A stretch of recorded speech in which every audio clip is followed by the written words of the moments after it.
Hello everyone and welcome to Sun Up. I'm Lyndall Stout. We're joined first thing this morning by Dr. Maira Duffeck, our OSU Extension field crops pathologist, and we're talking about some disease that's been spotted in corn. Maira, tell us kind of what you're seeing and where. So in the last weeks, from 2 to 3 weeks, we start to see very frequently across the corn fields in Oklahoma the presence of a disease that's not unfamiliar for the corn growers, but is always good a reminder.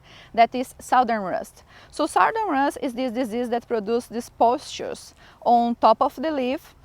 They are very bright orange when it's in the beginning and also turn to some red brick color, more dark color in the end of the season. So as you may see here in this leaf. So these pustules can be heavily dense packed in the leaf. Something interesting about this disease is that the pustules is going to be seen just on the upper side part of the leaf, but if you turn on the other side, we don't have the production of pustules. We just have this yellow halo that's produced because of the production of pustules in the upper part of the leaf, but not in the lower part of the leaf.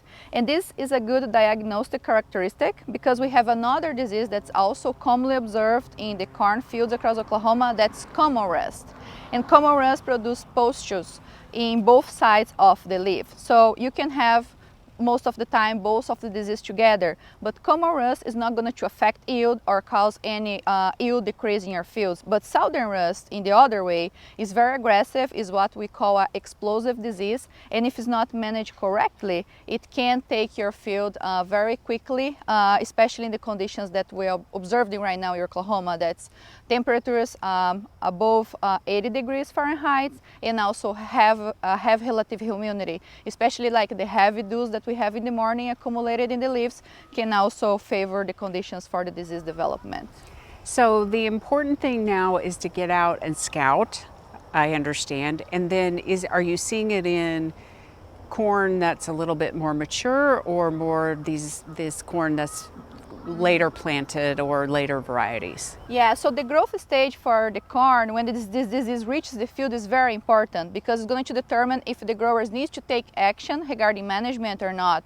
So in Oklahoma, most of the fields that are planted early in the season, such as in March, April, they are in a growth stage right now that's past the time that we need to protect the leaves. They are already like in the senescence growth stage and the maturity growth stage. But we need to be concerned about the fields that are planted a little bit later because the growers could not get in the fields because of all the rain that we receive, or the double crop corn that's also in the fields right now. So in these fields, we need to be doing like a heavily scouted in these fields to determine if we need or not the application of foliar fungicides. For foliar fungicides, we know that the best time to apply these fungicides in the field is when the plants reach the R1 growth stage, that is when they're tasseling or silking, until R3, that's when they are milking. So from this R1 to R3, we recommend a fungicide application is always going to be beneficial in case you're seeing this in neighbors across the state or in your own field. Is going to be beneficial, but in case it passes that growth stage, we do not recommend application of fungicide anymore because it's not going to be profitable for the growers. And you're asking for growers to, if they need some help identifying these, especially since the two, may be confused, right, the two diseases. What's the best route to do that and get samples to you? Yes, so the growers can contact the extension educators in their counties. They are the best resource that they have to send the samples, and then these extension educators can easily deliver those samples to us at the plant disease diagnostic lab that we have at Oklahoma State University, or also to me directly. So they are the best point of contact that we can have for send sample to us in order to identify this in a correct way. And we can just talk about it a few minutes today on Sunup, but you've also put out some information online and on the ePest Alert. People can read more and then they can better understand what they're looking for when they're out scouting. Sure, so we did put, like I think 2 weeks ago, I posted alert about this disease that has more information regarding management or how the growers can track the spread of the disease across the United States, because something important to mention here is that this disease is caused by a fungi that we call biotrophic. So this fungi doesn't survive in the residue as most commonly known pathogens that we have affecting the cornfield. So the spores of this disease need to blow out from other states to the state of Oklahoma every year.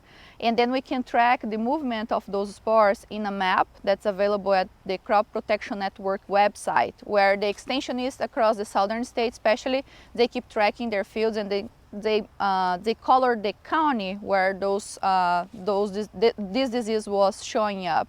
So we can be better prepared in the state of Oklahoma when, for example, Texas reported, Missouri, or other neighboring states. Then we can see what's the movement of this disease.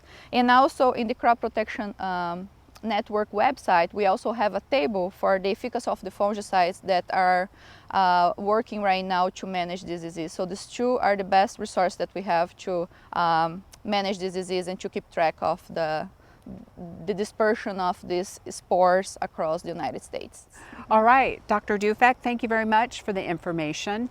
And for a link to that ePest Alert and the other materials that Maira mentioned, just go to sunup.okstate.edu.